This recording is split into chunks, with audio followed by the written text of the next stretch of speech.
नमस्कार मित्रांनो, M-F part 2 मध्ये आपल्या सर्वांचं स्वागत आहे. तर आपण पार्ट 1 जस्ट कव्हर केलेलं आहे. पार्ट 2 मध्ये आपण कंटिन्युएशनमध्ये जे उरलेले टॉपिक्स आहेत ते कव्हर करणार आहोत. ठीक आहे. तर बघा, organisation structure that work for one organisation doesn't suit another. म्हणजे एक ऑर्गनायझेशनचं स्ट्रक्चर असतो. डिफरंट ऑर्गनायझेशनचे डिफरंट स्ट्रक्चर्स असतात. ते स्ट्रक्चरमध्ये टाइप्स असतात. ते आपण बघणारच आहोत. ठीक आहे. त्याच्या अगोदर बघा, एका ऑर्गनायझेशनचं स्ट्रक्चर दुसऱ्या ऑर्गनायझेशनला सूट होणार नाही. तर असा पॉइंट तुम्हाला स्टेटमेंट दिलं जातं. तर त्याला कसं एक्सप्लेन करायचं बघा. Why does this happen? An organization structure that work well in an organization may not work in another due to differences in several factors. Several factors मध्ये डिफरन्सेस असू शकतात, त्यामुळे ते वर्क करणार नाही. कारण first point, size of the organisation. एखादं organisation smaller असतं. स्मॉलर ऑर्गनायझेशन लार्जर ऑर्गनायझेशनला कसं कॉम्पीट करू शकणार आहे? त्याचे स्ट्रक्चर वेगळं असणार आहे स्मॉलरचं, लार्जरचं वेगळं असणार आहे. लार्जरमध्ये वेगवेगळे डिपार्टमेंट असणार आहे, स्पेशलायझेशन. ते डिपार्टमेंट्स स्मॉलरमध्ये असू शकतात, नसू शकतात. ठीक आहे. तर सगळ्यात पहिलं मॅटर करतं की साईज ऑफ द ऑर्गनायझेशन. ठीक आहे. तर larger organisation require more complex structure where smaller needs simpler. Then nature of business. What is the nature of business? Different industries like manufacturing versus services require different structural arrangement to meet operational needs. ठीक आहे. Nature of business नुसार पण आपल्याला organisation categorise करावं लागतं. त्याच्यावरनं एका ऑर्गनायझेशनचं nature of business manufacturing आहे आणि एकाचं सर्व्हिस आहे, तर त्याचं मॅन्युफॅक्चरिंगचं सर्व्हिसला अप्लाय नाही होणार, सर्व्हिसचं मॅन्युफॅक्चरिंगला नाही होणार. Culture. Organisation culture and management style also influence the certain structure. कोणत्या टाईपचं मॅनेजमेंट आहे तुमचं, कोणत्या टाईपचे लिडरशिप स्टाईल आहे, त्याच्यावरनं पण तुमचं ऑर्गनायझेशन स्ट्रक्चर काय असतं, चेंजेस असतं. External environment. Level of competition, market demand and technological changes can impact the suitability of structure. Then आहे geographical spread. Multinational or geographical dispersed organization may require decentralized structure. तर वेगवेगळ्या ठिकाणी जर organisation तुमचे for example MNC आहे, तर त्यांना प्रत्येक ठिकाणी रिजनल लेवलवरती त्यांचं ऑफिस असतं. त्याच्यामुळे त्यांना कसं आहे, डिसेंट्रलाइज स्ट्रक्चर पाहिजे. आणि एखादं स्मॉलर ऑर्गनायझेशन आहे, ठीक आहे, एका लेवललाच त्याने आहे, म्हणजे स्टेट लेवलवरतीच आहे, तर त्याचं कसं सेंट्रलाइज ऑपरेशन असतं. That is the main difference. That's why organisation structure for one organization may not suit to another organization because of size, nature of business, culture, external environment and geographical spread. तर आता बघा, types of organisational structure येऊ शकतं. 3 types आहेत basically. Functional structure, दुसरा आहे divisional structure, तिसरा आहे मॅट्रिक स्ट्रक्चर. फंक्शनलमध्ये काय, organisation is divided into department based on functions like marketing, finance, HR असे डिफरंट डिपार्टमेंट केलं जातं. त्याला म्हणतो आपण functional structure.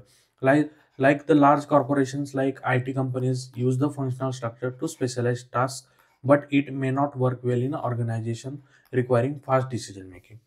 Then I divisional structure. Organization is divided into division based on product, service, geographic region.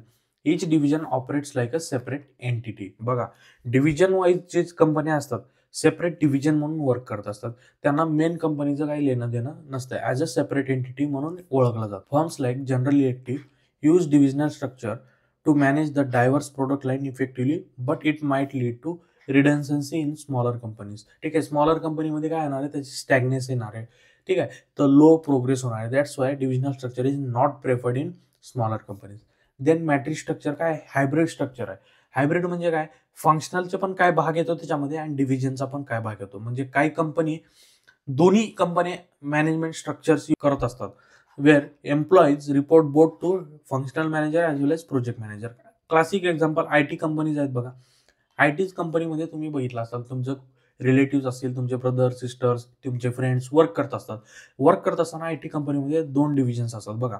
एक client role असतो, क्लायंटचा role, आणि एक मेन कंपनीचा रोल असतो. म्हणजे आता समजा तुमची कंपनी आहे कॉग्निझंट.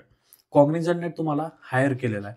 हायर केल्यानंतर कॉग्निझंटचा एक प्रोजेक्ट आहे, ठीक आहे, त्यांचा UKचा क्लायंट आहे समजा. तर UKचा क्लायंट काय करतो, तुमचा पर्सनल इंटरव्ह्यू घेतो असतो. आणि हे झालं UK क्लायंट अँड कॉग्निझंट झाली कंपनी. तर आता तुम्ही दोघांसाठी काम करताय, ॲज वेल ॲज क्लायंटसाठी आणि कंपनीसाठी सुद्धा.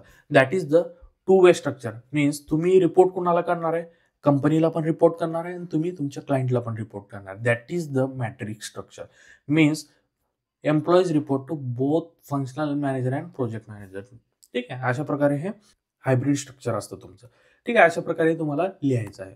त्यानंतर आहे बघा, effective decision making is a process not an activity.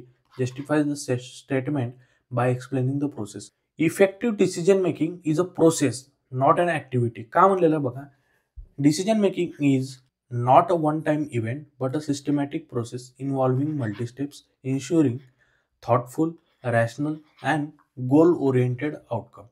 This process helps manager to analyze situation, explore the alternatives, and implement the solutions effectively. बघा, डिसिजन मेकिंग एकटी प्रोसेस नाही आहे, ह्याच्यामध्ये मल्टिपल स्टेप्स इन्व्हॉल्व असतात. ठीक आहे, तुम्ही उठलं की झालं डिसिजन नाही घेणार, त्याला 360 डिग्रीने विचार करत असता तुम्ही. ठीक आहे, याचे प्रोज काय, त्याचे ॲडव्हान्टेजेस काय, त्याचे डिसॲडव्हान्टेजेस काय, त्याचे कॉन्स काय, असे तुम्ही मल्टिपल वेने विचार करून तुम्ही डिसिजन घेत असता. तर त्याच्यामध्ये एक प्रोसेस असते डिसिजन मेकिंगची. सगळ्यात पहिलं आयडेंटिफाय द प्रॉब्लेम आयडेंटिफाय करता, कुठंच लॅक्युनाज आहेत आपल्यामध्ये. ठीक आहे, तर ते तुम्ही आयडेंटिफाय करून त्याला सॉल्व्ह करण्याचा प्रयत्न करता. ते कशामुळे होत आहे, काय गोष्टी त्याच्याबद्दल रिलेटिव्ह डेटा तुम्ही काय करता, अंडरस्टँड करता, आयडेंटिफाय करता आणि त्याला तुम्ही ॲनालाइज करता. त्याच्यावरनं तुम्ही आयडेंटिफाय द अल्टरनेटिव्ह. आता हे प्रॉब्लेम आहे, तर त्या प्रॉब्लेमला सोल्युशन कसं द्यायचं, त्याचे अल्टरनेटिव्ह फाइंड आउट करता, बेस्ट कोर्स ऑफ ॲक्शन. त्यानंतर तुम्ही सिलेक्ट करता अल्टरनेटिव्ह, कुठलं कॉस्ट इफेक्टिव्ह आहे, फिजिबल आहे, रिस्क कमी आहे, अलाइनमेंट ऑफ ऑर्गनायझेशनचं गोल आहे त्याच्यासोबत. हे सगळं तुम्ही मॅनेज करून तुम्ही काय करता, इव्हॅल्युएट करता. त्यानंतर काय करता, choose the best alternative. It is the most viable solution that effectively addresses the problem and aligns with the organizational priority. Then implement that decision. Then finally असतं monitor and evaluate the outcome. तुम्ही जे decision घेतलाय त्याला monitor करायचं आणि त्याचं outcome काय आलेलं ते इव्हॅल्युएट करायचं असतं. ठीक आहे, तर हे त्याचे तुमचे एक्झाम्पल लिहिलेले आहेत मी, इन डिटेल तुम्ही वाचू शकता. Decision making is a sequential structured process that minimise error, ensure effective solution align with organisation goal. अशा प्रकारे तुम्ही कन्क्लुजन लिहून तुमचं आन्सर काय करू शकता, एंड करू शकता. देन आहे next, explain the Mintzberg managerial roles with suitable example. बघा, इम्पॉर्टंट क्वेश्चन आहे, तुम्हाला येऊ शकतो मिन्सबर्ग रोल 5 मार्क्सला किंवा 10 मार्क्सला पण येऊ शकतो. बघा, what is Mintzberg role. Henry Mintzberg नावाचा एक सायंटिस्ट होता, एक स्कॉलर होता. त्यांनी काय केलं, मॅनेजमेंटचे 10 प्रिन्सिपल्स दिलेत त्यांनी, की मॅनेजमेंट रोल्स म्हणून. त्यांनी which are grouped into 3 main categories. 3 main कॅटेगरीमध्ये त्यांनी काय केलेलं आहे, ते 10 प्रिन्सिपल्स त्यांनी दिलेलं आहे इफेक्टिव्हली. तर सगळ्यात पहिला आहे कॅटेगरायझेशन, इंटरपर्सनल. देन आहे सेकंड इन्फॉर्मेशनल. देन आहे डिसिजनल रोल. अशा 3 कॅटेगरीज वाईज त्यांनी हेनरी मिन्सबर्गने काय केलेलं आहे, मॅनेजरियल रोल्सला कॅटेगराईज केलेलं आहे. Interpersonal role, informational role, decisional roles. Interpersonal मध्ये काय, represent the organisation in a formal setting, like CEO attending the public event. Leader motivate and manages the team. Example, manager coaching employees. Then liaison काय असतं याच्यामध्ये, builds the relationship outside the organisation. Example, manager meeting supplier और client. Interpersonal role असते, एकमेकासोबत भेटीगाठी होत असतात आणि रिलेशन मेंटेन होत असतं. देन इन्फॉर्मेशनल काय असतं, gather internal external information like reviewing industry reports. Then disseminator म्हणजे स्प्रेडर असतो, shares the information within the organisation. Example, updating team on company changes. Spokesperson काय असतो, कंपनीचे ऑफिशियल इन्फॉर्मेशन कम्युनिकेट करत असतो. ठीक आहे, externally. Manager giving press interview. Then decisional role काय असतात बघा, entrepreneur initiate changes and improvements, launching a new product. Disturbance handler resolve the conflict. Example, addressing team dispute. Resource allocator allocate the resources to achieve goal. Budget distribution, negotiator engages in negotiation. बघा, decision घेण्यासाठी आपल्याला एंटरप्रिनरला काय राहावं लागतं, नवीन adapt changes करावं लागतं, improvement करावं लागतं, कन्फ्लिक्ट रिझॉल्व्ह करावं लागतं, रिसोर्स अलोकेशन करावं लागतं आणि निगोशिएट करावं लागतं. These are the various points you have to remember. ठीक आहे, figurehead, leader, liaison, monitor, disseminator, spokesperson, entrepreneur, disturbance handler, resource allocator and negotiator. These are 4, 3, 3. 6 plus 4. These are the 10 rules given by मिन्सबर्ग. ठीक आहे, Henry मिन्सबर्गने हे 10 आपल्याला काय principles दिले आहेत. हे प्रिन्सिपल तुम्ही अप्लाय केले पाहिजेत तुमच्या बिझनेसमध्ये. ठीक आहे, इंटरपर्सनलमध्ये 3, figure head like CEO main leader तुमचा. देन लायझन, ठीक आहे, रिलेशनशिप बिल्डिंग करणारा. देन इन्फॉर्मेशनलमध्ये मॉनिटर करणार, कुठून इन्फॉर्मेशन येते गॅदर करणार. देन प्रोव्हाइड करणार इन्फॉर्मेशन. काय डिसेमिनेटर म्हणजे काय होणार, कंपनीची इन्फॉर्मेशन अपडेट करत असणार. कॉन्स्टंटली स्प्रेड करत असणार, शेअर्स करत असणार आणि स्पोक पर्सन बाहेरच्या लोकांना देत असणार. डिसिजनल रोल कोण घेणार? एंटरप्रिनर घेणार.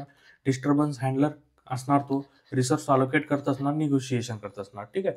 तर Mintzberg highlight the diverse responsibilities of manager in leading, communicating and making decision to drive the organisation success. तर अशा प्रकारे मिन्सबर्गचे तुम्हाला काय लिहायचे? 10 प्रिन्सिपल्स लिहायचे. तुम्ही लक्षात ठेवू शकता अशा प्रकारे 10 प्रिन्सिपल. त्यानंतर बघा, compare the centralisation and decentralisation concept in an organisation structure. State minimum 5 points. ठीक आहे. Explain at what level they function in a organisational hierarchy. बघा, कम्पॅरिझन दिलेलं आहे आपल्याला. एक तर सेंट्रलायझेशन, डिसेंट्रलायझेशन. मेन डेफिनेशन काय बघा, authority and decision making power is concentrated at the top level management. ठीक आहे. सेंट्रलायझेशन मध्ये एकच बॉस असतो तुमचा, टॉप लेवलवरती डिसिजन घेत असतो. डिसेंट्रलायझेशन मध्ये काय असतं? Authority is distributed across. ठीक आहे. हे पण डिसिजन घेत असतो, हे पण घेत असतो, हे पण घेत असतो, हे पण घेत असतो, असं तुमचं डिस्ट्रीब्युशन असतं. ठीक आहे. काय असतं? डिस्ट्रीब्युशन असतं across various level. Decision making process बघा, done by top management in centralisation is shared among various level. Decentralisation मध्ये फ्लेक्झिबिलिटी काय असते? लेस फ्लेक्झिबिलिटी असते, कारण रिजिड असतं स्ट्रक्चर. डिसेंट्रलायझेशन मध्ये ग्रेटर फ्लेक्झिबिलिटी, हे पण घेऊ शकते, हे पण घेऊ शकते, हे पण घेऊ शकतं, असं तुमचं काय फ्लेक्झिबिलिटी इनोव्हेशन असतं. कंट्रोल काय? Provides more control and coordination. Boss जे सांगाल तेच करावं लागतं, त्याच्या हातात फुल कंट्रोल असतं. डिसेंट्रलायझेशन मध्ये काय? लेस कंट्रोल असतं, कारण खालच्या लेवल लोकांकडे पण काय असतं? थोडे थोडे पॉवर्स असतात, त्यामुळे ते लोकली कंट्रोल करत असतात. एम्प्लॉयचं मोरल काय असतं? लेस मोटिवेटेड असतात, कारण बॉस जे सांगाल तेच करावं लागतं, त्याला आपल्याला ऑप्शन नाही. ह्याच्यामध्ये मोरल कसं असतं? हाय असतं, थोडंफार फ्लेक्झिबिलिटी असते.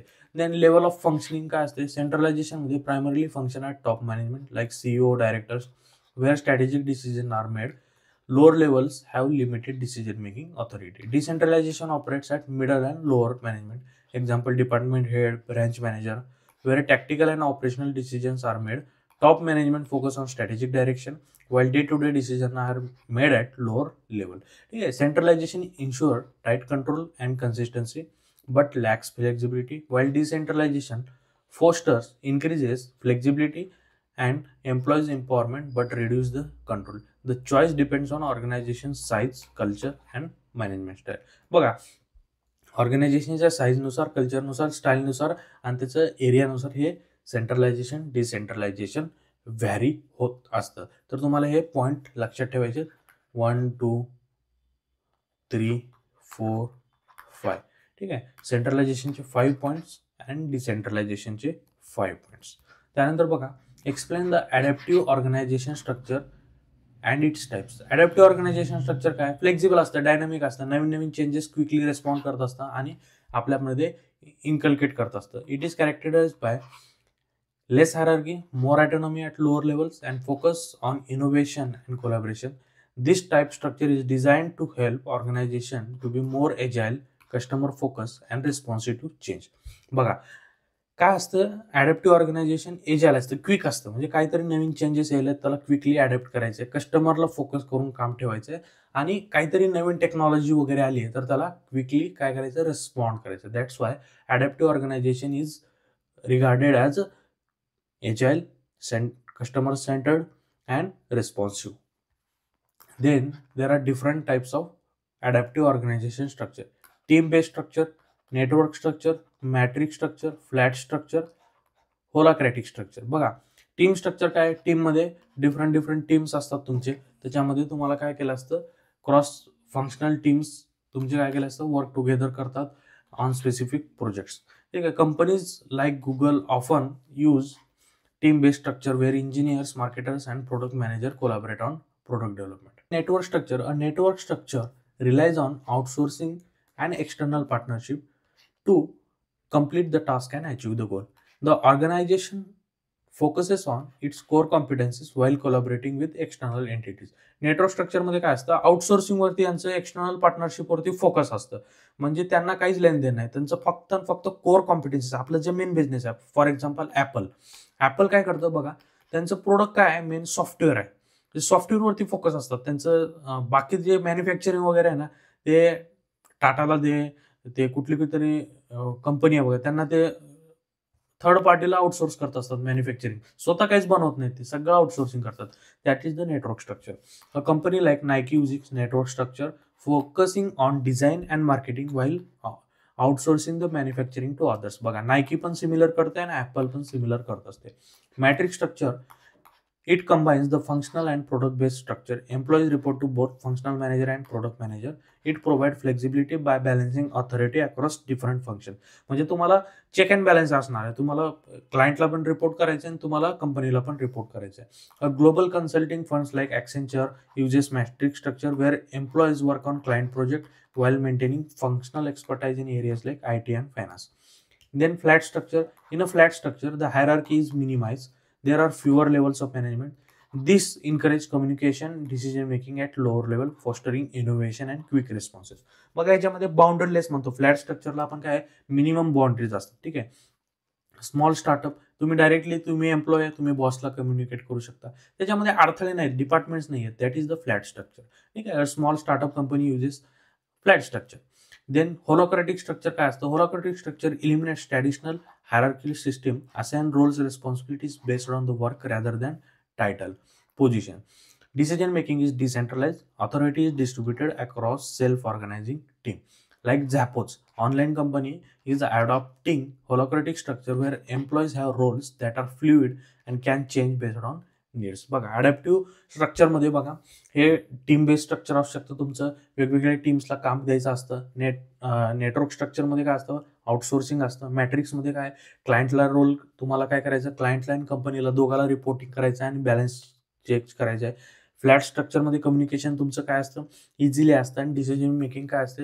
लोअर लेवलवरती असते. त्यामुळं त्याच्यामध्ये काय बाउंड्रीज नसतात. तुम्ही डायरेक्टली एम्प्लॉईज कम्युनिकेशन करू शकता सीईओ सोबत. होलोक्रॅटिकमध्ये काय असतं? ट्रॅडिशनल हायरार्की सिस्टीम असते, त्याच्यामध्ये सेल्फ ऑर्गनायझिंग, स्वतःचं काम करायचं, विषय मिटवायचा. That is the Zappos new company. You must have heard about that.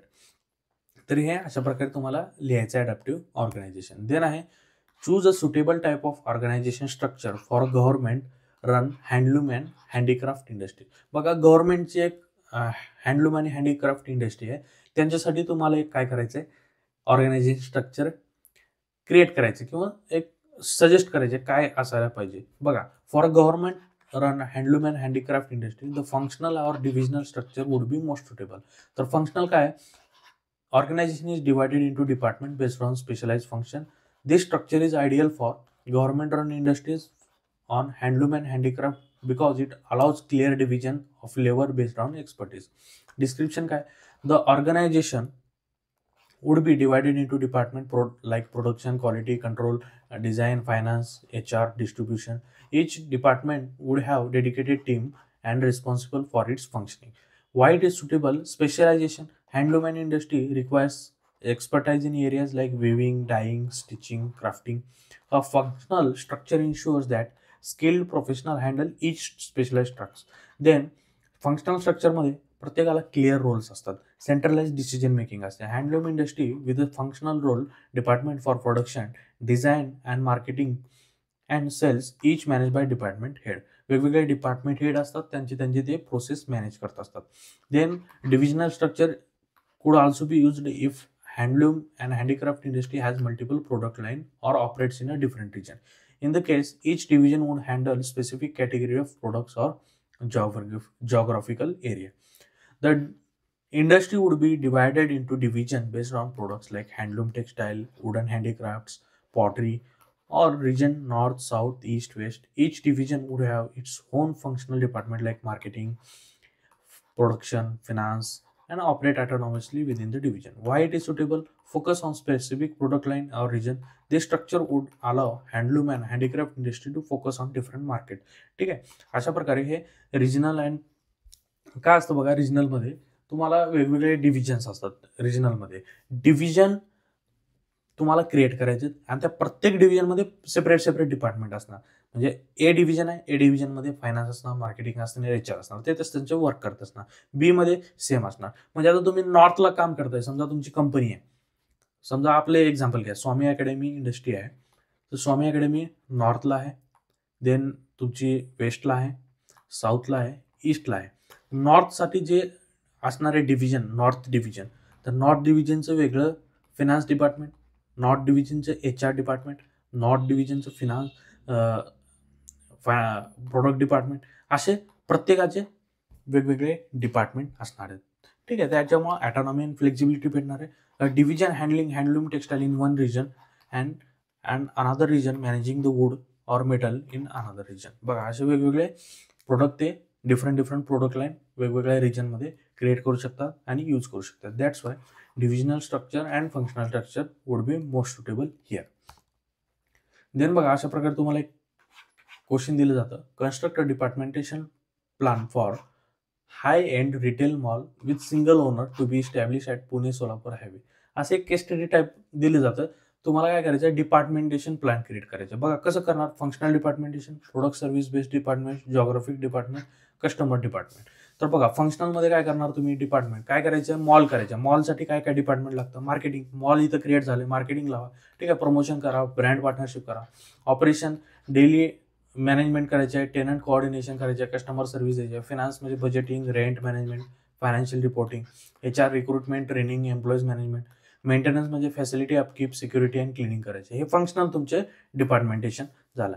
Then service and product base काय असणार आहे, retail store management, coordinate with tenant and store performance, food and beverages, oversee restaurant, food court and customer service, entertainment, manage cinema, gaming zone and events, luxury, manage the premium retail experience and customer expectation. असे तुमचे वेगवेगळे products असू शकतात, retail, food, entertainment, luxury. Geographic, north, south, east, west, wing operation, manage the specific mall wings, customer engagement and store relationship. Then customer experience and services, customer support and concierge provides the assistant information and services, VIP and loyalty program, manage exclusive services and loyalty program for high value customers.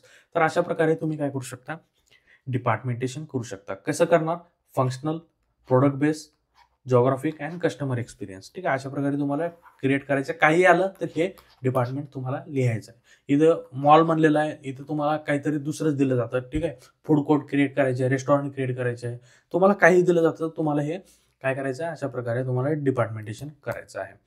Then बघा, Elton Mayo, the father of human relation, contribution through Hawthorne study. बघा, Elton Mayo the father of human relation and contributions through Hawthorne study लिहायचं आहे. Why Elton Mayo is called the father of human relation. Elton Mayo कोण आहे, त्याला का father of human relation म्हणलं जातं, because he shifted the focus of management theory from mechanical aspect to the human factors that influence worker productivity and well-being. बघा, पहिलं mechanically तुमचं management work करायचं, त्यांनी काय केलं, ह्युमनकडे शिफ्ट केलं. That is the Elton Mayo contribution. काय म्हणले त्याला, फादर ऑफ ह्युमन रिलेशन काय म्हणले, त्यांनी मेकॅनिकल तुमचं मॅनेजमेंट हेच करायचं आहे, तेच करायचं आहे, सिस्टम तुमचं काहीच नव्हतं. त्यांनी एम्प्लॉईच्या भावना जाणून घ्या, त्यांचं रिलेशनशिप, त्यांनी त्यांचा मोरल जर हाय ठेवलं तर त्यांचं प्रोडक्टिव्हिटी वाढते, ह्याच्यावरती त्यांना नाव ठेवलं. दॅट्स वाय मॅनेजमेंट टू काय केलं, त्यांनी ह्युमन रिलेशनकडे शिफ्ट ऑन केलेलं आहे. त्यामुळे काय होणार, importance of social relationship, worker moral and psychological factors that employees impact the employees performance. अशा प्रकारे इल्टॉन मायोनं काय केलंय, ह्युमन रिलेशनशिपवरती फोकस केलं आहे. त्यांचं कॉन्ट्रीब्युशन काय, हावथॉर्न स्टडी नावाची त्यांनी एक सिरीज ऑफ एक्सपेरिमेंट्स कंडक्ट केले होते वेस्टर्न इलेक्ट्रिक कंपनीमध्ये 1920 आणि 1930च्या दरम्यान. त्याच्यामध्ये त्याला की फाइंडिंग्स काय सापडले बघा, Hawthorne effect, workers productivity increase simply because they knew they were being observe, highlighted the importance of attention and recognition in the workplace. बघा, वर्करला आपण कॉन्स्टंटली सुपरवाइज करतोय, त्यांना काय करतोय, रिकॉग्निशन देतोय, अटेन्शन देतोय. दॅट्स वाय त्यांची प्रोडक्टिव्हिटी काय झालेली आहे, इन्क्रीज झालेली आहे. That is called as Hawthorne effect. काय, Hawthorne effect. Then social factors impact the performance like the Hawthorne effect. Mayo concluded that workers' productivity was influenced by social and psychological factors like group dynamics, leadership, and moral than physical being. Group influence. The study revealed that informal social groups and peer pressure had strong influence on individual performance. Workers' attitude toward their work were crucial for enhancing productivity. बघा, वर्करचा attitude आणि individual परफॉर्मन्सवरती influence आहे कुणाचा, social ग्रुपचा आणि peer प्रेशरचा. That's why त्यांची प्रोडक्टिव्हिटी सुद्धा इन्क्रीज होते because of the peer pressure and social group.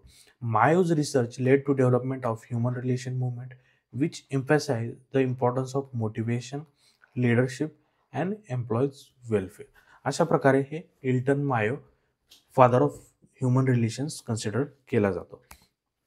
त्यानंतर बघा characteristics of good decision and importance of in organisation structure. आपण ऑलरेडी बघितलेलं आहे गुड डिसिजन काय असतो, रॅशनल असतो, लॉजिकल असतं, ऑर्गनायझेशनच्या गोलसोबत अलाइन असतो, फिजिबल असतो, टाइमली असतो, कॉस्ट इफेक्टिव्ह असतो आणि रिस्क मॅनेजर असतो.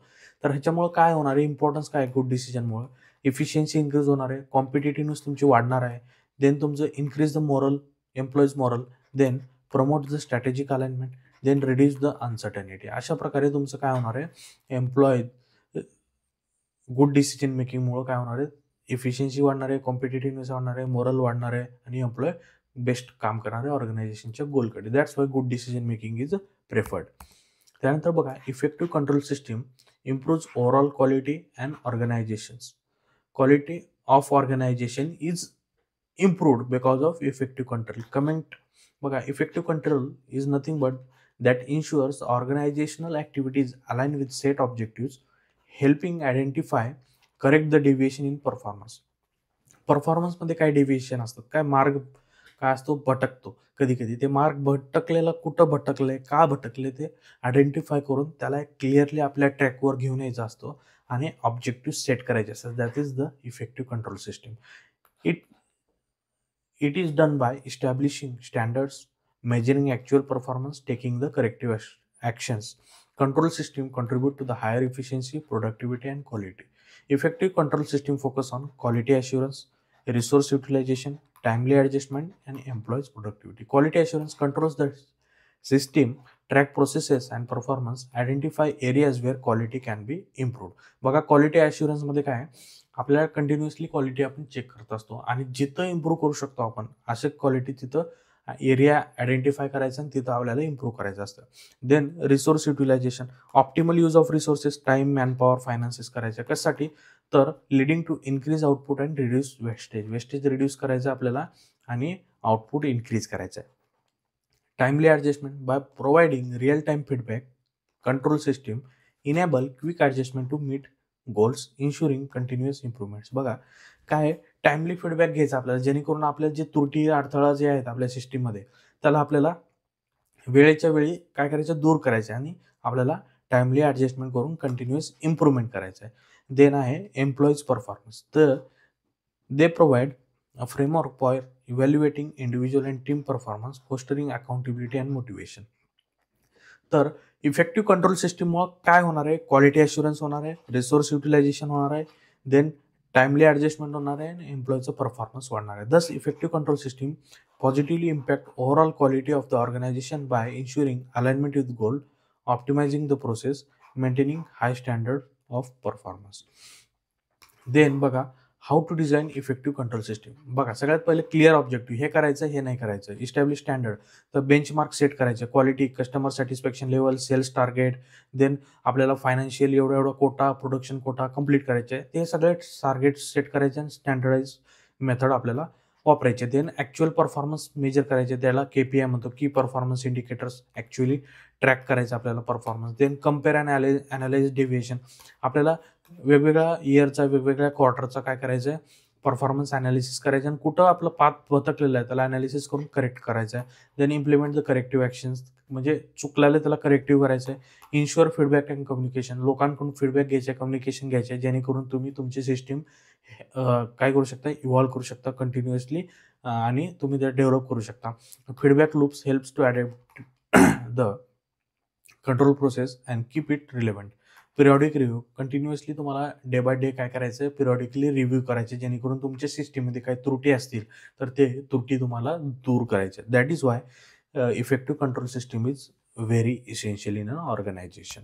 त्यानंतर बघा different styles of leadership work better in different situation. The effectiveness of leadership style varies based on organisation culture, the specific challenge at hand, the personalities of followers and overall context in which leadership occurs. The situational leadership theory suggests that there is no single best style. The leader must adapt their approach based on circumstances and maturity or readiness of their team. बघा leadership style काय असते, वेगवेगळ्या ऑर्गनायझेशनचे culture असेल, तुमचे situational factors असू शकतात किंवा फॉलोअर कोणकोणती पर्सनॅलिटी असते, तुम्हाला लिडरशिप स्टाईल ते एक्सपेक्ट करतात, त्याच्यावरनं तुम्हाला काय करायचं आहे, लिडरशिप स्टाईल डेव्हलप करायची आहे. For example, autocratic leadership may work in high pressure situation where quick decisions are needed. Democratic leadership may be more effective in environment where collaborations and creativity are crucial. Laissez-faire leadership works well with highly skilled and motivated team. बघा, जिथं quick decision घ्यायचा, पटपट decision घ्यायचा, तिथं autocratic आहे. Democratic म्हणजे जिथं कोलॅबरेटिव्हली सगळ्यांना मिळून मिसळून डिसिजन घ्यायचा, तिथं डेमोक्रेटिक घेऊ शकता.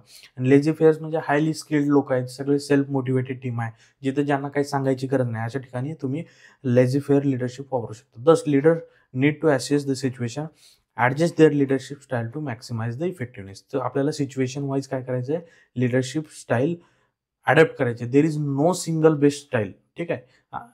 The leader has to adapt different approaches based on the circumstances and maturity of their team. अशा प्रकारे हे डिफरंट टीम आपल्याला यूज करायचे.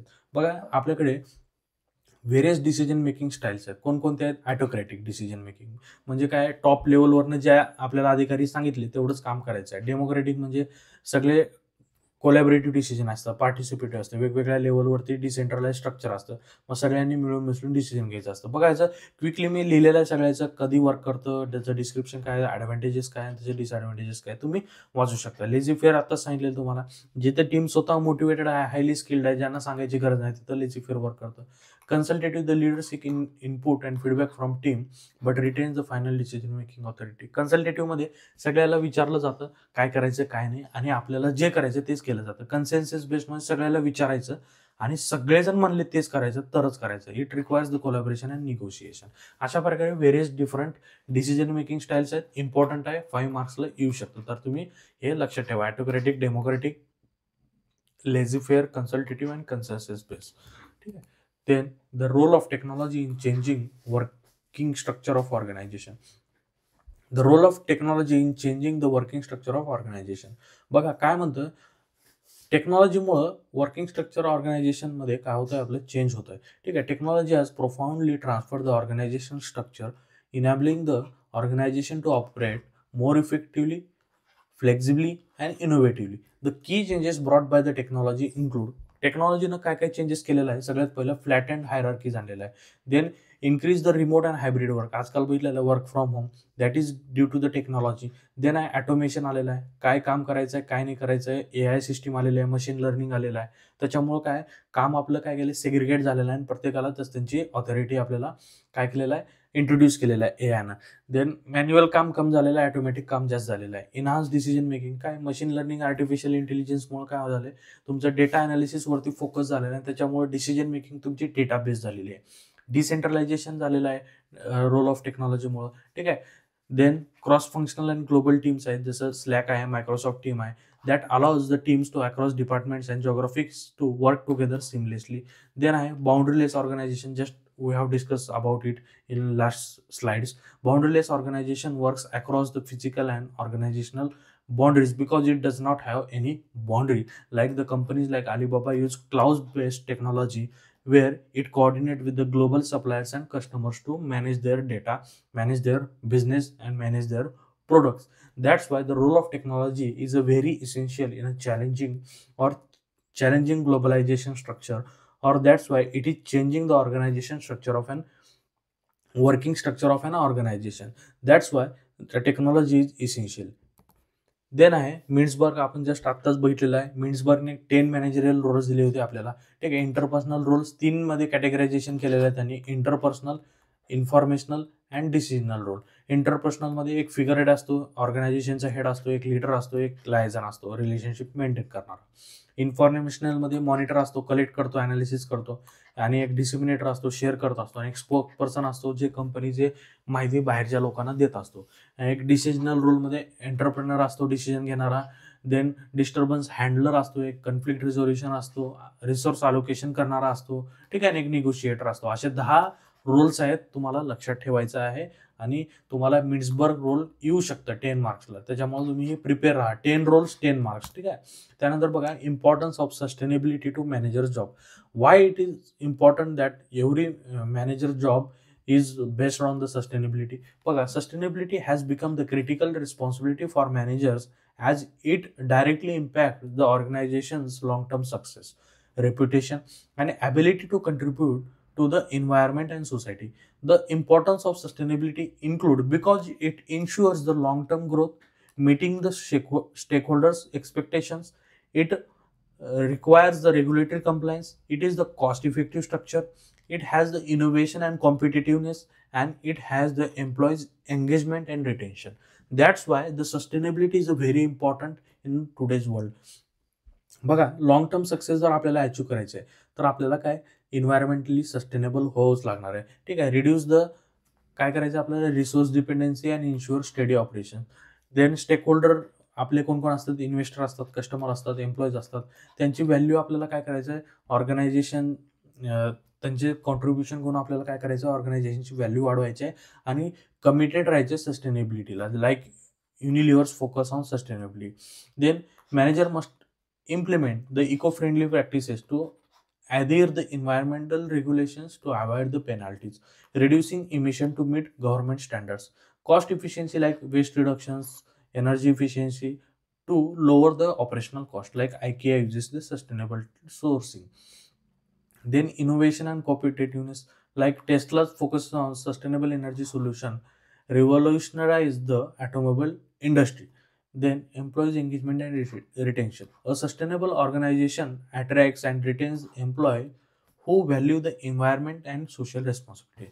That's why the manager roles need to be embedded with sustainability into organizational strategy, process, culture, ensuring the alignment with the both business objective and societal expectation. That's why sustainability is very important in today's era. Then आहे बघा MBO. MBO is a very important topic. 5 मार्क्सला किंवा 10 मार्क्सला तुम्हाला येऊ शकतो. MBO read करून घ्या.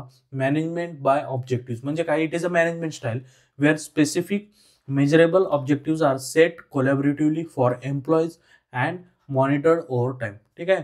एम्प्लॉईजला आपल्याला काय करायचे, ऑब्जेक्टिव्ह सेट करायचे आणि त्यांना काय करायचं, over the period of time monitor करायचं. It alliance the individual goals with the organisational objective. बघा बेनिफिट्स काय MBOचे. सगळ्यात पहिला आहे goal alignment. MBO ensures employees efforts contribute to organisational goal. एम्प्लॉईजचे जे कॉन्ट्रीब्युशन आहे, एम्प्लॉईचे जे एफर्ट्स आहेत ते ऑर्गनायझेशनला गोलला अलाइन आहेत का नाही ते सगळ्यात पहिले MBO सांगत असतं. Example sales target for a team align with the company's revenue objective. Improved performance. Clear objective motivate employees and provide benchmark for performance evaluation. Then आहे एम्प्लॉईज एम्पॉवरमेंट. काय करते MBO, involves the employees in goal setting, enhances their commitment and accountability. Then I have better communication. MBO मुळे काय होणार आहे, regular review होणार आहेत, त्याच्यामुळे transparent communication between manager and employees happens regularly. That is the advantages. Then focus on result where managers to concentrate on achieving tangible outcome rather than just task. Adaptability असणार आहे, performance evaluation असणार आहे. Criticism काय, while beneficially MBO may not suit all organisation because it's especially those in dynamic industries where goal shifts rapidly. जिथं ऑर्गनायझेशनचे goals rapidly shift होतात तिथं आपण MBO वापरू शकत नाही, कारण MBO नावातच दिसते management by objective. Objective set करायचे आहेत आणि त्या सेट केलेल्या ऑब्जेक्टिव्हनुसार आपल्याला काम करायचं आहे. जिथं ऑर्गनायझेशन तुमचं काय असणार आहे, स्टेडी असणार आहे, तिथं तुम्ही यूज करू शकता. जे रॅपिड ऑर्गनायझेशन आहे, जिथं डायनामिक आहे, तिथं तुम्ही यूज नाही करणार, कारण तुम्ही सेट केलेले वर्कच नाही करणार. That's why MBO is a very important topic. You have to read it. Then decision making is the primary task of management. Decision मेकिंगमध्ये काय असतं बघा, मॅनेजरियल रोल असतं. इथं it shapes the direction, strategy and operations of organisation. Managers make decision to solve problem, allocate resources and achieve the objective. Decision काय असतं, कशासाठी घेतलं जातं, तर तुमचे ऑर्गनायझेशनचे प्रॉब्लेम असतात, त्याचे रिसोर्सेस असतात, त्याला इफेक्टिव्हली अलोकेट करायचं असतं आणि आपल्याला ऑर्गनायझेशनचे गोल अचीव्ह करायचं. What is the goal, to achieve the profit or to maximize the profit or to maximize the shareholders value. Importance of decision making काय असतं, स्ट्रॅटेजिक डायरेक्शन देतं ऑर्गनायझेशनला. लॉंग टर्म तुमचं विजन असलं पाहिजे, किती मार्केटमध्ये एंटर करायचं आहे, तुमचं प्रोडक्टचं सेल्सचं टार्गेट काय पाहिजे, तुमचं कुठल्या कुठल्या प्रोडक्ट लाईनला उतरायचं आहे, तुम्हाला रिसोर्सेस किती इन्व्हेस्ट करायचे आहे, टाइम किती पाहिजे, पैसा किती पाहिजे, किती लोक लागतात तुम्हाला, हे सगळं मॅनेज करायला तुम्हाला काय लागतं, डिसिजन मेकिंग लागतं. प्रॉब्लेम येतो कधी कधी, अनसर्टन सिच्युएशन येतात, चॅलेंजेस येतात, सप्लाय चेनचे प्रॉब्लेम येतात, जसं कोविडचा प्रॉब्लेम आला होता. त्यामध्ये तुम्ही कसं क्विकली राहणार आहात, एजाईल राहणार आहात, ठीक आहे, डिसिजन मेकिंग फास्टर घेणार आहात, ते तुम्हाला महत्त्वाचं असतं. एम्प्लॉईला गायडन्स द्यायचं, क्लिअर गायडन्स द्यायचं, कारण एम्प्लॉईज आपण सांगाल तसं काम करत असतात. They are not boss, they have to work according you to your direction, because you are leader, you have to take the decision. For the decision you have to guide the employees. Then your decision is very important to organization success. Effective decision making drives the innovation, efficiency and profitability. Approaches काय असणार आहेत, rational असणार आहेत, based on logic, fact, data, ठीक आहे. Then आहे intuitive, based on your gut feeling, ठीक आहे, हेच होऊ शकणार आहे, हेच होईल आपलं मधून वाटतं असतं ना. Launching a product based on consumer trend. Behavioural approach, ठीक आहे, इमोशनल, सायकोलॉजिकल, सोशल फॅक्टर्स आहे. Prioritising employees satisfaction in HR decision. Incremental approach, small step, gradual changes घ्यायचे आपल्याला, ठीक आहे. हेस्टी डिसिजन नाही आहे, स्लोली इंट्रोड्यूस करायचं आपल्याला, जसं इंट्रोड्युसिंग ऑटोमेशन इन मॅन्युफॅक्चरिंग. एकदाच तुम्ही सगळं मॅन्युअल काम करून रोबोटिक आणू शकत नाही ना, त्याच्यामुळे तुम्हाला इन्क्रिमेंटल अप्रोच पाहिजे. स्टेप बाय स्टेप तुम्हाला काय जायचं आहे, पुढे जायचं आहे gradually.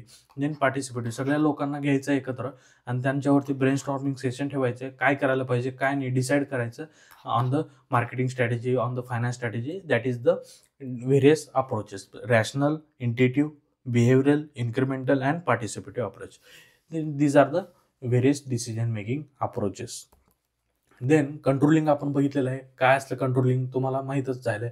Controlling is crucial managerial function that ensure organisational activities align with the set plans and goals, ठीक आहे. त्याच्यामध्ये मॉनिटरिंग असतं, इव्हॅल्युएट असतं, टेकिंग करेक्टिव्ह ॲक्शन असतं आणि ensuring performance that meets the desired standards. काय गरजेचं असतं, why it is ensure goal alignment or achievement of our goals. Then identify deviation, then corrective actions taken, then improve efficiency, support planning, then boost accountability. त्याच्यामुळे हे controlling खूप गरजेचं आहे. तुम्ही read करू शकता, बेसिक पॉईंट्स आहेत. त्यानंतर बघा स्टेप्स काय असतं, स्टँडर्ड इस्टॅब्लिश करायचे आहे, क्लिअर मेजरेबल परफॉर्मन्स स्टँडर्ड ठेवायचे आहेत, ॲक्च्युअल परफॉर्मन्स काय आला ते मेजर करायचे आहे, कुठं डिव्हिएशन आहे, पहिले हे झालं होतं आता हे झालेलं आहे, कुठं डिव्हिएशन झालेलं आहे ते मॅनेज करायचं आहे, अनालिसिस करायचं आहे, करेक्टिव्ह ॲक्शन घ्यायचे, फीडबॅक घ्यायचे, फॉलोअप घ्यायचे. दॅट इज द स्टेप्स, ठीक आहे, असे लिहायचे आहेत तुम्हाला. बघा इम्पॉर्टंट आहे, हेनरी फायल तुम्हाला 10 मार्क्सला येऊ शकतं. Henri Fayol is a father of management. का फादर ऑफ मॅनेजमेंट कन्सिडर केलं जातं, because of his pioneering work in a developing systematic framework for management. He identified core functions of management, propose the 14 principles. बघा फायल्सने काय केलेलं आहे, 14 principles of management दिलेले आहेत त्यांनी, ठीक आहे. तुम्हाला येऊ शकतो 14 प्रिन्सिपल्स ऑफ मॅनेजमेंट. तर कशासाठी दिलेले आहेत, because it leads the foundation of management practices across the industries. His contribution are significant because it is comprehensive management framework, emphasis on managerial functions, practical relevance and timeless application, ठीक आहे. कधीही तुम्ही त्याला use करू शकता because of its timeless application. That's why Henry Fayol is considered as a father of management. त्याने कोणते 14 principal दिले होते बघा. डिव्हिजन ऑफ वर्क, काय करायचं होतं तुम्हाला, वर्क काय करायचं आहे, डिवाइड करायचं बेस्ड ऑन स्पेशलायझेशन. तुमचा टास्क असेल, तुमचा रोल्स असेल, रिस्पॉन्सिबिलिटीज असेल, तुमच्याकडे ऑथॉरिटी असते आणि रिस्पॉन्सिबिलिटी असते. Authority to give orders and responsibility to ensure task are completed. Discipline असायला पाहिजे, ठीक आहे.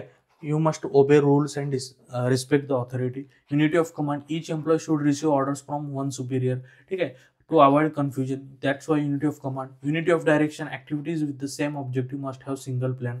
देन आहे सबऑर्डिनेशन पाहिजे, रिन्युमरेशन पाहिजे, फेअर रिन्युमरेशन पाहिजे, म्हणजे तुमची salary. Centralisation, decision making centralise पाहिजे, बॅलन्स पाहिजे सेंट्रलायझेशन आणि डिसेंट्रलायझेशनमध्ये. स्केलर चेन पाहिजे, clear chain of command, ensure effective communication पाहिजे. ऑर्डर पाहिजे, there should be organise arrangement of resources and personal. Equity, manager must treat employees fairly with respect. Then stability पाहिजे, ठीक आहे, reducing turnover, create stable workforce and foster loyalty. Then initiative, encourage employees to take initiative to boost innovation and engagement. Esprit de corps promoting team spirit enhances the collaboration and morale. अशा प्रकारे हे त्यांनी 14 principles दिले होते. तुम्हाला at least 10 principles तर याद ठेवायचे. ठीक आहे, 10 प्रिन्सिपल्स तर तुम्हाला ॲटलिस्ट लिहायचे आहेत पेपरमध्ये. ठीक आहे, तर हे अशा प्रकारे हे तुम्ही लिहू शकता आणि तुम्ही इन डिटेल रीड करू शकता. त्यानंतर बघा, characteristics of good decision making आपण कव्हर केलेलं आहे. गोल ओरिएंटेड असतं, डेटा ड्रिव्हन असतं, टाइमली असतं, रिस्क असेस असतं, फ्लेक्झिबल असतं, कन्सेन्सस असतं, इथिकल असतं. ठीक आहे, बायसेस अँड एरर्स काय असतात decision making. Confirmation bias, that is favouring information that supports preconceived notion, ignoring data that contribute to preferred strategy. Confirmation bias म्हणजे आपल्याला जिंकायचं आहे हे डोक्यात आहे, तर तुम्ही काय करणार, त्याला प्री कन्सिव्ह केलेल्या जिंकायचं आहे, मग तुमचा डेटा असं मॅनिप्युलेट करणार की तुम्ही जिंकता यायचं असं, म्हणजे तुम्हाला फेक तुम्हाला द्यायची सवय लागणार. That is the bias. Overconfidence, overestimating one's ability, कधी कधी ओव्हर एस्टिमेशन करतो. Anchoring bias, relying too heavily on initial information. ठीक आहे, पहिल्या सुरू तुम्हाला इन्फॉर्मेशन भेटली, बाबा चला काहीतरी इन्फॉर्मेशन आहे. फर्स्ट आता समजा तुम्हाला भूकंप झालाय, तर तुम्ही सगळीकडे सांगणार भूकंप झालाय, बट ऍक्च्युली ते करेक्ट आहे का नाही माहित नाही, तुम्ही जस्ट ऐकलंय. That is the initial or anchoring bias. Availability, heuristic, decision influenced by recent events or easily recalled the information. Overestimating risk due to recent failure. Escalation of commitment, continuing with the failing decision due to invested process. Okay, invested resources. That's why these are the biases and errors in decision making. You have to read because it can come for 5 marks. ठीक आहे, then बघा आपल्याला एक केस study येऊ शकते. You are being a manager in an MSc and asked to make your trainers understand that planning is important management process. Discuss the way in which you explain it. Also explain them the role of planning in today's organization. बघा, तुम्ही manager आहे का कंपनीमध्ये आणि तुम्हाला काय करायचं, तुमल्या एम्प्लॉईजला सांगायचे, ट्रेनिंग द्यायचे की मॅनेजमेंट का महत्वाचं आहे, कोणत्या वेने तुम्ही त्यांना एक्सप्लेन करणार आणि त्यांचं रोल काय आजच्या जे काय ऑर्गनायझेशनमध्ये ते तुम्हाला एक्सप्लेन करायचे. Explaining the importance of management process. As a manager in an MNC to help trainers to understand the significance of planning, I would use the following approach. असं तुम्हाला स्टार्ट करायचं आहे. The conceptual explanation. Planning is the foundation of management where the goals are defined, strategies are devise and roadmap is created. It reduces the uncertainty, provides the direction to the organizational effort. At असं conceptual clarity तुम्ही सांगणार. Then highlight the benefit. काय होणार आहे, clear objective, benefits of planning, resource allocation होणार आहे, risk management होणार आहे, कोऑर्डिनेशन होणार आहे आणि परफॉर्मन्स मेजर करणार आहे. ठीक आहे, use of real life. Apple's product launch, planning their marketing, production, distribution strategy to ensure global success. Then COVID-19 adjustment, organisation replan their work structure to adapt the remote operations effectively. तर अशा प्रकारे तुम्हाला लिहायचं आहे conceptual planning काय गरजेचं आहे. ठीक आहे, आणि then their role in today's organisation. नवीन नवीन डायनामिक चेंजेस येत आहेत. ठीक आहे, वर्ल्ड इज फास्ट चेंजिंग, त्याच्यामुळे तुम्हाला ऑर्गनायझेशनला कॉम्पिटेटिव्ह राहायचं असेल तर नवीन चेंजेस ॲडॅप्ट करावं लागणार आहे. तुमच्या ऑर्गनायझेशनचे स्ट्रॅटेजीज गोल त्याला अलाइन करावं लागणार आहे. That's why role of planning is important because in a dynamic structure you have to be adaptive and flexible. Achieving the innovation goals. ठीक आहे, इनोव्हेशनल गोल तुम्हाला अचीव्ह करायचे, त्यासाठी तुम्हाला काय पाहिजे, प्लॅनिंग करायला पाहिजे. देन ग्लोबलायझेशन आहे. Planning ensure consistency in operation across diverse geography. Then sustainability initiative आहे, एम्प्लॉई एंगेजमेंट आहे. प्लॅनिंगमुळं तुम्ही सस्टेनेबल राहू शकता आणि एम्प्लॉईजचं मोरल अँड सॅटिस्फॅक्शन इन्क्रीज करू शकता आणि ओव्हरऑल प्रोडक्टिव्हिटी इन्क्रीज करू शकता. That is the example regularly planning skill development workshop to foster the career growth. That's why the role of planning in today's organization is very essential. That's why you have to understand and remember the role of planning in today's organization. Then आहे बघा, types of organisation structure. आपण already बघितलेलं आहे types of organisation structure. Functional आहे, department wise segregation असतं, division wise segregation असतं डिव्हिजनमध्ये. मॅट्रिक्समध्ये काय असतं, हायब्रिड असतं. फंक्शनल प्लस डिव्हिजनल म्हणजे क्लायंट रोल आणि कंपनी रोल दोघाला तुम्हाला रिपोर्ट करावं लागतं. आणि फ्लॅट स्ट्रक्चरमध्ये हायरार्की लेवल कमी असते कारण फ्लॅट आहे, because it has boundaryless organisation. That's why you have to remember these types and its advantages and disadvantages because it can come for 5 marks to 10 marks. देन आहे कन्सेप्ट ऑफ MBO. MBO बघितलेलं आहे आपण, काय, management by objective. त्याचं clear goal असतं, clarity असते, employee involvement असतं, परफॉर्मन्स मेजरमेंट असतं, अकाउंटेबिलिटी असतं.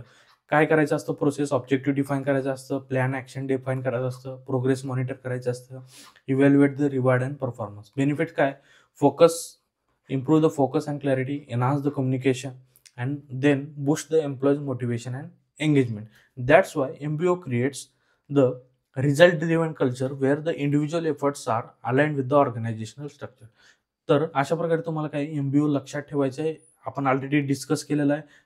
तुम्हाला 5 to 10 मार्क्सला MBO येऊ शकतं. तर हे MBOचे बेसिक प्रिन्सिपल्स आहेत, लक्षात ठेवा. त्यानंतर बघा, कंट्रोल सिस्टीम आपण ऑलरेडी बघितलेलं आहे. बऱ्याच वेळेस काय काय क्वेश्चन्स रिपीट होत असतात. ठीक आहे, असेच हे रिपिटेटिव्ह क्वेश्चन्स तुम्हाला कंट्रोलिंग असेल, प्लॅनिंग असेल, ऑर्गनायझिंग असेल, कारण टॉपिकच बघा ना, बेसिक कन्सेप्ट आहे पहिल्यांदा, देन प्लॅनिंग आहे, देन ऑर्गनायझिंग आहे, देन कंट्रोलिंग आहे. ठीक आहे, तर तुम्हाला प्लॅनिंग बद्दल एक बेसिक फ्रेमवर्क क्रिएट करा. प्लॅनिंगचा क्वेश्चन आला तर हेच लिहायला पाहिजे. देन ऑर्गनायझिंगचा आला तर हेच लिहायला पाहिजे. सेंट्रलायझेशन और कंट्रोलिंगचा असेल तर तेच लिहायला पाहिजे. सेंट्रलायझेशन डिसेंट्रलायझेशन असेल तेच लिहिलं पाहिजे. फायल प्रिन्सिपल असेल, मिन्सबर्ग प्रिन्सिपल असेल तर तुम्हाला ते क्वेश्चन्स लिहिलेच पाहिजे. ठीक आहे, त्याचे 10 प्रिन्सिपल असतील, याचे 14 प्रिन्सिपल्स असतील, तुम्हाला लक्षात ठेवायचे आहेत. तर ते तुम्ही इझिली एवढ्या ह्या मेन टॉपिक्सवरनं तुम्ही MF क्लिअर करू शकता.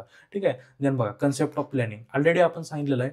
प्लॅनिंग, ऑर्गनायझिंग अँड कंट्रोलिंग हे तिन्ही तुम्हाला 3 युनिट आहेत. ठीक आहे, तर तुम्ही काय करा, तिन्हीचे मी नोट्स दिलेले आहेत, तुम्ही इझिली हेच नोट्स वाचा. बघा, प्लॅनिंग काय असतं, ते स्टेप्स काय असतं, त्याचं रोल काय असतं, बस संपलं. तसंच ऑर्गनायझिंग काय असतं, त्याचे स्टेप्स काय असतं, त्याचे रोल काय असतं. देन कंट्रोलिंग काय असतं, त्याचे स्टेप्स काय असतं, त्याचं रोल काय असतं. बस तुमचे 30 मार्क्स इथंच आहेत. ठीक आहे, प्लॅनिंग, ऑर्गनायझिंग अँड कंट्रोलिंग सगळ्याला एकच फ्रेमवर्क पाठ करायचं आहे, तेच लिहायचं आहे तुम्हाला. That's why controlling, planning, एम्प्लॉईंग is covered here. तर तुम्हाला काही क्वेश्चन्स असेल तर तुम्ही कमेंटमध्ये टाका, तुम्हाला आन्सर देण्यात येईल.